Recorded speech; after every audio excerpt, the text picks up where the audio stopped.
vamos começar então com o doutor. Eu peço perdão, não quero enganar-me a ler isto. Jad El-Hanoussi. Jad El-Hanoussi, ok. Da Universidade de Cádiz, tanto que nos vai apresentar o seu comunicado, La Perla Preciosa sobre la instrucción de los príncipes del sultán de Tlemcen Abu Musa. Ok. Sabah al-Khair, buenos días.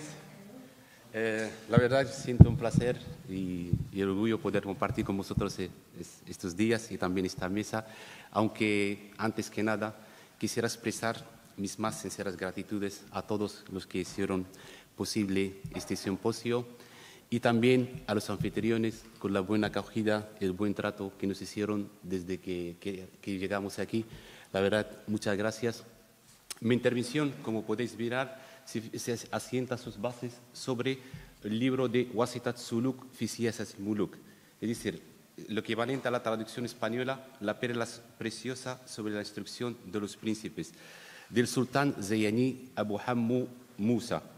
Evidentemente, no vamos a detener aquí, probablemente uno de los personajes más importantes de la dinastía Zayani, no solamente por la labor que hizo para prolongar la vida del Estado Zayani o el Estado de Banu Abdul Wahab, sino por la labor cultural que ejerció durante su periodo, el cual convirtió a Tlemcen en uno de los focos de la sabiduría del entonces mundo islámico. Ya sabemos que estamos hablando de un periodo en el que la cultura árabe estaba un poco decadente, es decir, estaba casi prácticamente en el ocaso después de muchos años o muchos siglos de esplendor, y que a partir de entonces entró en una noche oscura que desgraciadamente hasta hoy día no pudo levantar.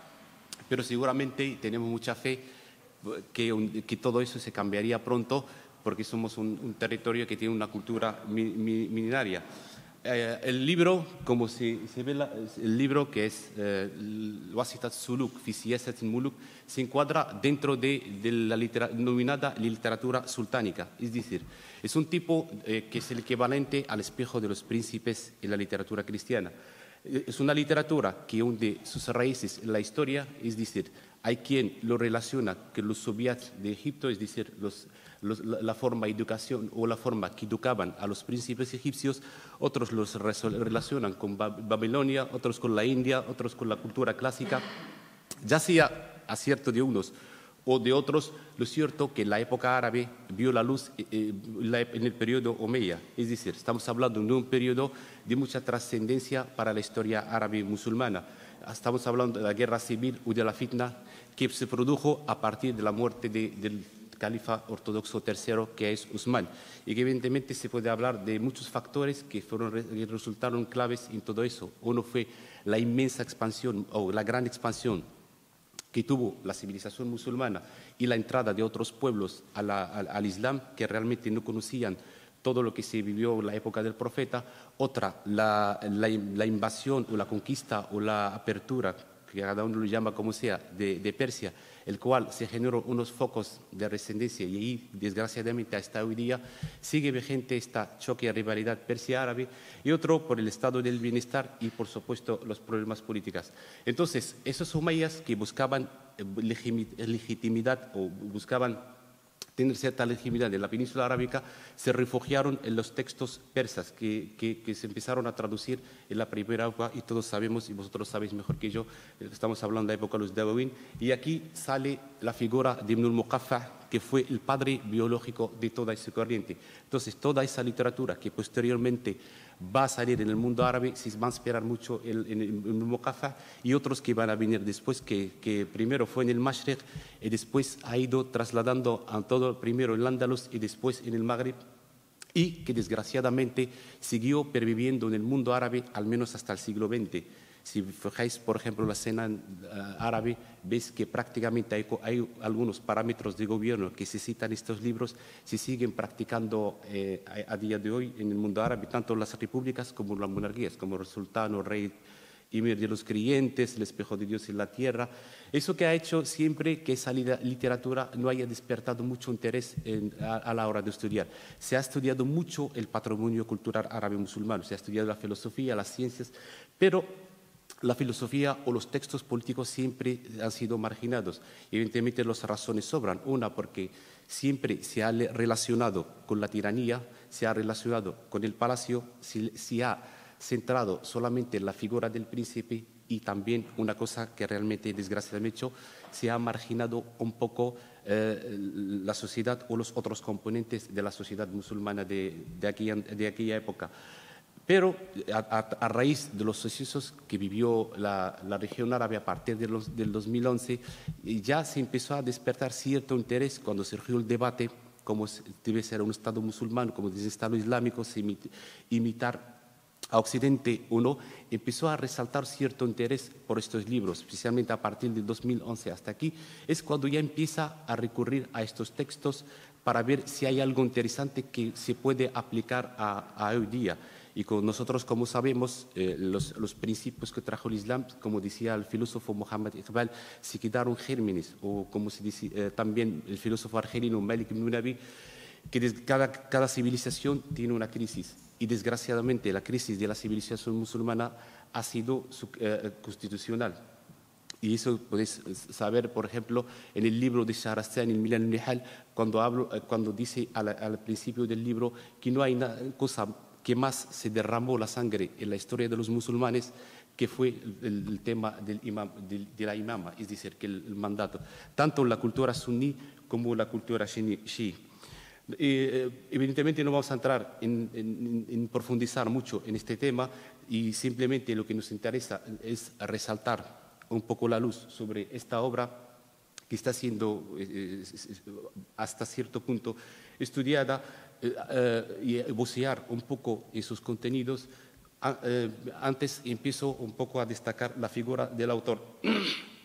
El autor, como sabemos, constituye un caso excepcional en esta literatura, es decir, que ejerció a la vez de rey y a la vez de escritor, por ser el sultán de la dinastía Sayaní, que hemos dicho antes, gobernó prácticamente 31 años, y era un hombre apto para dar esas experiencias por todo lo que ha vivido. Primero, en un contexto regional que estaba hostil a él, es decir, las constantes agresiones mereníes y hasta al principio por los hafsíes, y después las revueltas internas que tuvo que enfrentarse durante todo su reinado.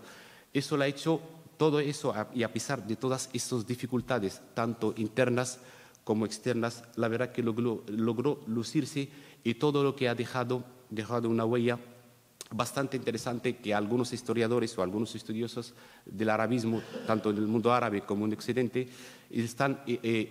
han elaborado y lo han elogiado hasta ese punto. Pero primero, antes que nada, vamos a hablar un poco de este granadino, o de granadino de nacimiento, que nació en Granada en el año 1323, y que es ciudad que su padre había sido desterrado, como todos los miembros de su familia, por orden del sultán Abu Tashfin I, que era su primo. Pero pasado un año tuvo que volver otra vez a Tlemcen, allí donde realmente empieza a formarse.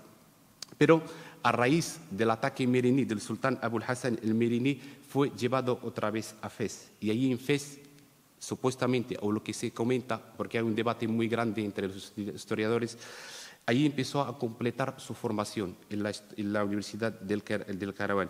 Pero realmente donde va a vivir su mejor época es otra vez vuelto a Tlemcen, antes de ser expulsado otra vez a Túnez, donde emprenderá un ejército y contraatacará otra vez a Tlemcen, y logrará echar a los mereníes en el año 1358, asentando o recuperando el Estado ziyaní, que prácticamente ya estaba borrándose de los anales de la historia. Y a partir de ahí asentó un poderío muy central, y mantuvo a Tlemcen durante un tiempo protegida por todas las agresiones que ha sufrido. Pero desgraciadamente los constantes ataques que ejercieron los mereníes y sobre todo la traición de hijo, precisamente el cual le escribió su obra, el cual le aconsejaba cómo ser un buen presidente, fue el que acabó con su vida en la batalla de las Cuevas en 1389. Paradojas de la vida, que el padre, el que estaba toda la vida creando, educando a su hijo, formándolo sobre valores éticos, morales, religiosos, fue realmente, desgraciadamente, fue el que acabó con su vida. A lo mejor si hubiera escapado Silves, se lo habrá salvado. En fin, realmente es un breve resumen de su vida. En cuanto a su formación, resulta una cosa muy rara que hay una abundancia de textos sobre su vida, precisamente desde el año que entra a Tlemcen hasta su muerte. Pero de su infancia, de su juventud, de madurez, no sabemos prácticamente nada, salvo algunas pinceladas que, por ejemplo, algunos historiadores lo mencionan, por ejemplo, como Abdurrahman Jileli, el cual reconoce que Abu Hammu ibn Musa adquirió un conocimiento profundo de la literatura y la política y se ejercitó la firmeza, como veis, la seriedad y la épica, sin que olvidar se hizo poeta. Y otro que fue su secretario personal y mano derecha, aunque una vez le traicionó con los mereníes, fue Yahya ibn Khaldun.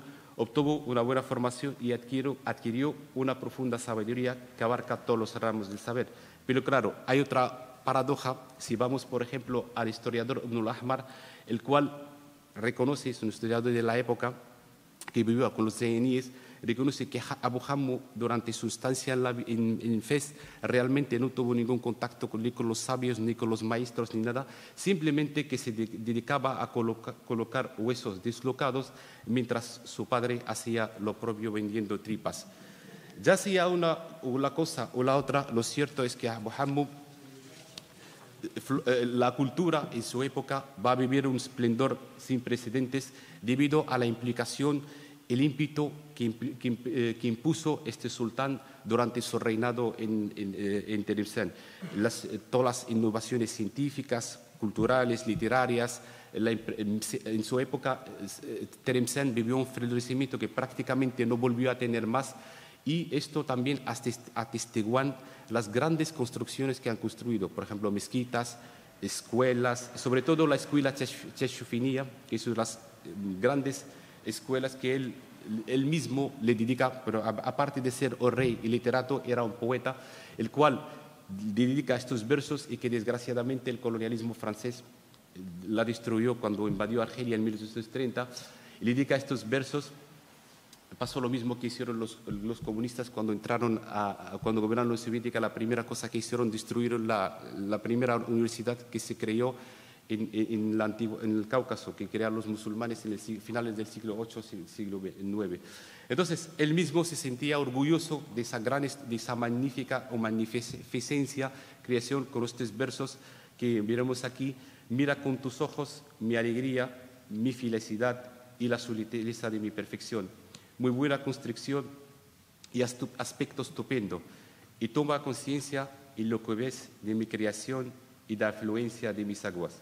Un cuerpo elegante, derretido en sus efluvios y fluvios, limpio y semejante a la blanca pata. Evidentemente, el profesor Abdelhamid Hajiyat, uno de los grandes profesores de la Argelia moderna, que desgraciadamente falleció hace 2 años, fue el que dedicó mucho estudio al patrimonio cultural argelino, probablemente el único. Describe la Tlemcen de esa época y cómo era Tlemcen y cómo se ha convertido en los centros de la inmigración de los sabios, especialmente en la época del Andalus. A pesar, hemos dicho, del conflicto o de la situación conflictiva o bélica que tuvo que enfrentarse a este sultán durante todo ese tiempo que reinó, que duró, que hemos adelantado antes, como 31 años. El profesor Hajiyat, Abdelhamid Hajiyat, lo describe de esta manera. Así era Tlemcen en la época de Abu Hammu, con 5 escuelas, su gran mezquita, un centro cultural importante y un territorio de florecimiento cultural equiparable a la mayoría del Magreb. Allí sobresalieron en la generación sabia de ulemas tales como Abdullah Sharif y Said al-Aqbani, entre otros, quienes alumbraron la llama del pensamiento para las generaciones posteriores y dejaron tras ellos sucesores que gozaron de admiración en todos los rincones. Por ejemplo, Ibn Marzouk, que estuvo una estancia en el Andalus, ya en la etapa prácticamente final de los Banu al-Ahmar, y otros nombres. Evidentemente, para poner la dirección de esta escuela, Abu Hammu siempre se ha fijado en los grandes sabios que había, especialmente que venían del Andalus. Incluso el propio Yahya ibn Khaldun se hizo cargo de la escuela en un momento, y aquí intentaba convencer que Abdurrahman ibn Khaldun sea el director de esta escuela a fin de elevar el nivel de estudios o elevar el nivel de sabiduría en el Magreb central o en Argelia actual. Esa carta que le manda Sultán Abu Hammu sigue documentada, por supuesto, el cual empieza así: alabado sea Allah por todo, oh Dios, por todo lo que nos da. A Él siempre las gracias por sus infinitos dones. Informamos a nuestro sabio Abdurrahman ibn Khaldun que está invitado a nuestro país debido a vuestro alto rango y gran categoría, a fin que se encargue de nuestro sistema educativo. Simplemente fijándose en estas líneas, damos la importancia que este rey, indiferente de cualquier historiador o así, daba la importancia a la sabiduría, y realmente eso se quedó mostrado y atestiguado en muchos libros y muchos documentos. A este interés por la cultura y por las ciencias que ha demostrado siempre durante todo su periodo, algo típico la dinastía Zayani desde que se creó en 1280, cuando se desmoronó el imperio almohade.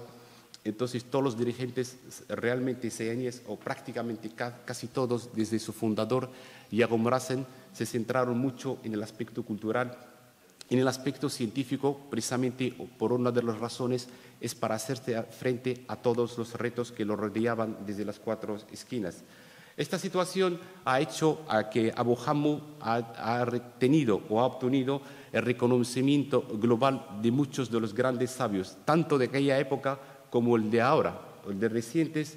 Por ejemplo, Mansur ibn al-Arnab, que es un historiador argelino y gran historiador de la obra de la época zayaní especialmente, lo elogia de esta manera: Abu Hammu goza de una posición privilegiada en la historia de los zayaníes, pues reúne las cosas más importantes que benefician a los dirigentes, a los ciudadanos. Hizo de la sabiduría su arma para dirigir el Estado. Se rodeó de sabios y amantes del saber, y era muy generoso con poetas y literatos. Realmente lo que hacía era seguir las pautas que había en aquella época en Oriente, primero en la época de los almomeyas, luego con los abbasíes, y por supuesto en la época del Andalus. Y Abu Hammu era consciente de todo eso, especialmente su generosidad por los poetas. Realmente realmente lo hacían esa como una especie de propaganda al régimen. Eso en el Andalus era ya muy desarrollado. Otro que se sintió mucha admiración por este personaje, aunque no convivió en su época, que era Emilio García Gómez, el cual describe de esa manera. Es decir, era un hombre cultísimo, gran poeta. En eso estoy de acuerdo con él, porque cuando lees su poesía está escrita en un estilo árabe, la verdad que es maravilloso, pero cuando lees la prosa prácticamente hay una diferencia, una paradoja muy grande entre la prosa que escribe y la poesía. Y caballero, filósofo a sus horas y amante del arte, del lujo, prototipo de zenata, porque todos sabemos que la dinastía de los zayaníes viene de zenata, puro antípoda del árabe retorcido y laberinto. Y luego Ibn al-Khatib, y todos sabemos quién era Ibn al-Khatib y la gran amistad o no. Al principio Ibn al-Khatib lo atacó, y luego cuando fue atacado por los mereníes buscó refugio en Abu Hammu y lo regaló o le dedicó una poema, Mimía se llama, que se compone de 114 versos, el cual se tradujo al español por el profesor Fernando, y que en un momento dado buscó refugio en Tlemcen, pero desgraciadamente para Ibn al-Khatib, como pasó gran parte de su vida final, cuando llegó a Tlemcen los mereníes ya habían echado a Abu Hammu, entonces tuvo otra vez que pedir perdón a los mereníes. En fin, el reconocimiento y todo eso, lo que hemos hablado, y todo eso está reducido a algunos, por ejemplo, poemas. Por ejemplo, está un trozo de la poesía o del poema Mimía que hemos hablado antes, el cual Abdul Hatib le dedica una descripción muy grande. Yo he escogido algunos versos, como estamos mirando: si el azar del reino fuera justo contigo, ¿a quién le devolviste la vida? Aunque fuera muy agresivo, se comparó con tu nación y la plegaria siempre para ti. Quien elige la alabanza y la consagración de corazón, tú eres el dueño de su vida y no la prestaste ninguna atención, por más que sirvas de gobernante. Otro poeta de esa época, que se llama Nasir al-Juman, también le dedica un bello poema, el cual traduje algunos versos, el cual me corrigió y me ayudó mucho Fernando. Gozaban de felicidad. Describe cómo era la gente de Tlemcen en la época que vivía este sultán. Gozaban de felicidad tal que su lengua se sentía incapaz de describirla. El pueblo de los Banu Abdulwad, con él su reino se glorificó. Sus días son fiestas, ojalá hubiesen sido por 1000 años. Evidentemente los poetas siempre dicen lo que no creían, como decía el Corán.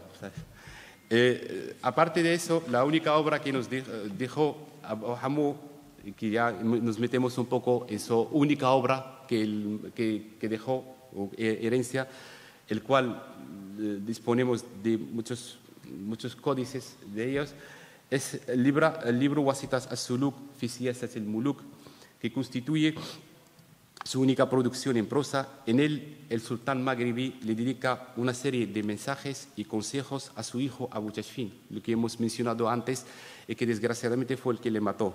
Entonces, heredero de su corona, en el cual el sultán Ziyani le exhorta a cumplir con la perfección con los parámetros del gobierno, es decir, que mantiene sus responsabilidades.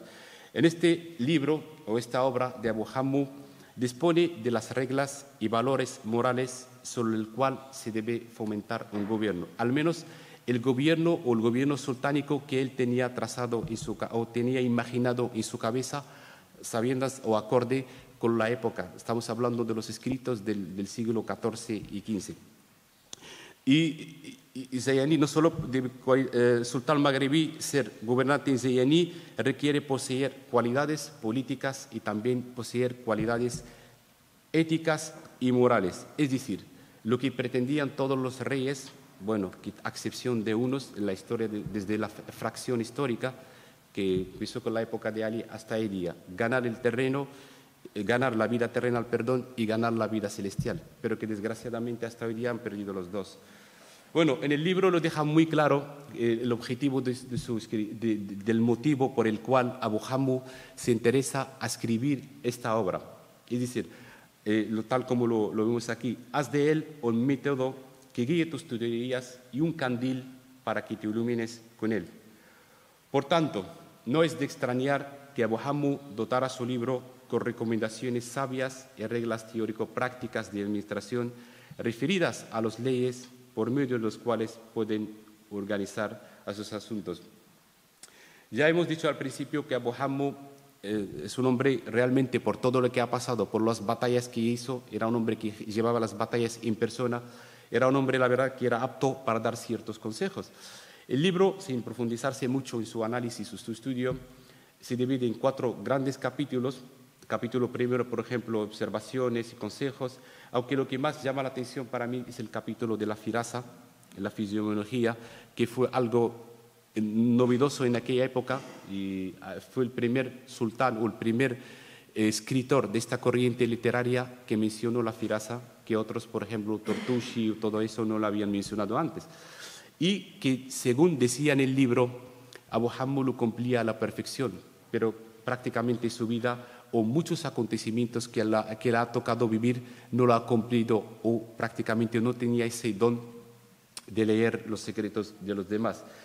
Evidentemente la obra fue escrita por él, había cierto debate sobre el título, sobre todo el Makarri, que siempre le ha criticado hasta al Makarri como el Makarri, que siempre le ha dicho que realmente lo que hace es copia de Salwan al-Mutar, un libro que fue muy importante y que fue traducido en Sicilia y que fue la base de la posterior transición que va a vivir Europa, tanto con Gilles Delorme y luego más tarde con el Príncipe de Maquiavelo. Y en los que, por supuesto, sale la figura de Ibn al-Khatib, que tenía mucho interés en esto, elogiando a la obra. Parece que es un texto bíblico y celestial. En cuanto a tu política, como dice el sabio de Granada, la hiciste tan bien que dejaste atrás a Aristóteles. Y si Cosroes de los persas hubiera visto algo de ella, no se habría atrevido a cruzar el mar de Susa. Otro también, Abd-el-Jalil al-Tansi, un historiador argelino de la época que vivió con los zayaníes y tocó vivir un poco todo el rifirrafe que tuvo con su hijo. También le dedica muchos elogios, especialmente en relación a la obra, que tal como apreciamos aquí, él introdujo en su obra los más peregrinos y curiosos materiales adornados, que hacen olvidar todas las otras bellezas que has producido este arte divino. Widad Hadi, que es una profesora libanesa que dedicó toda su vida al estudio de la política o herencia política árabe, especialmente los textos sultánicos, en sus últimos escritos dedica un cierto capítulo, el cual lo considera a Abu Hammu como un filósofo o un inventor de una teoría filosófica, aunque realmente exagera mucho, no tiene nada que ver con esto. Dedica las siguientes palabras. Abu Hammu intentar mezclar, como veis ahí, entre lo teórico y lo práctico. Trata en cuanto al tema a los datos políticos, morales y psicológicos. Además, destaca en repetidas ocasiones la realidad histórica que tocó vivir y sí, ahí hasta el final. Aparte de eso, como hemos dicho antes, aparte del texto que es escrito en prosa, Abu Hammu era un poeta y sinceramente era un poeta, muy buen poeta. No vamos a hablar del nivel por ejemplo, del Mutanabbi o el Farazdaq o Shu'ara al-Jahiliya, los poetas preislámicos, pero cierto nivel tenía. Dejó prácticamente 1000 versos escritos, según el profesor Hajiyaz, el cual casi el 90 o el 80% se encuadran dentro del códice de Abu Hammu. Lo más llamativo y lo más bello de esta poesía, aparte del estilo artístico que tenía, era la inspiración, la imitación, el intento de copiar a grandes poetas como Abu Faris al-Hamadani y al-Mutanabbi, por supuesto, y sobre todo la influencia mística del Borda del Busayri. No olvidemos que es un hombre que tenía un afán por la fiesta del Maulud, el nacimiento del profeta, y que cada año él mismo dedicaba un poema al profeta. Por eso casi todos sus poemas eran mauludías que se dedicaban al amor a nuestro profeta, alayhi salatu wassalam. El afán por profeta, y ahí se nota mucho la influencia del Burda, del Busayri, como todos sabemos. Vamos a leer, aunque sea brevemente, un poema, primero en árabe, 4 o 5 versos, y luego ya lo leemos la traducción en español. Es un poema que escribió en el año prácticamente 1368 en conmemoración con la fiesta del nacimiento de nuestro profeta, hace bendición sobre él. Al-hubbu ad'afa jismi. Al-hubbu ad'afa jismi fawqa ma wajaba والشوق رد خيالي بالسقام هبا والبين أشعل نار الوجد في كبدي والضمع يضرمها في القلب وعجبا ماء ونار وأكباد لها شعل والقلب بينهما قد ذاب والتهبا ضدان قد أجمعا عونا على سهري لكن عذابي بها في الحب قد عذبا ما كنت أدريهما حتى صحبتهما كرها وقد يكره الإنسان من صحبا إحداهما قاتلي إذا اجتمعا وبعض خطبهما للصب قد صعبا سهد وبعد وأشواق تلازمني وكلها لعذابي قد غدا سببا أكابد الليل بالتسهيد مفتكرا ولا أبالي به إن طال أو قربا. La traducción será: el amor debilitó mi cuerpo más de lo necesario y la añoranza quitó de imaginación al amado. La separación puso el fuego del amor en mis entrañas y las lágrimas lo atizaron en el corazón. ¡Cuán admirable! Agua, fuego, entrañas están en llamas. En medio de ellos el corazón se consume y se inflama. Son dos contrarios que se han aliado contra mí, pero mi tormento ha impedido el amor. No los conocía hasta que sin querer me encontré con ellos, pues el hombre puede aborrecer al compañero. Uno de ellos acabó conmigo, ay, si se hubiera juntado, y alguno de sus avisos es desagradable para el enamorado. Para no alargar más mucho, podemos decir a primera vista que la obra resulta muy interesante leerla, simplemente por el mero hecho de que representa un documento histórico de mucha valía.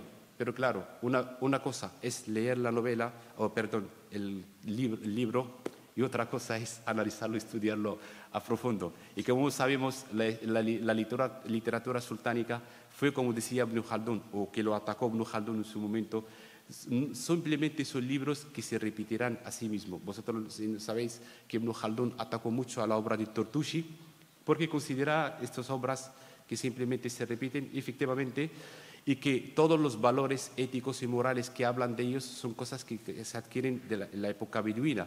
Y cuando se pierden los valores, que es la teoría de Ibn Khaldun y la misma teoría que se repetirá más tarde el filósofo alemán, no me acuerdo el nombre ahora, se desvanece la civilización o se desmorona como pasó a los países árabes. Y cuando lees la obra de Ibn Hammu, prácticamente es lo mismo.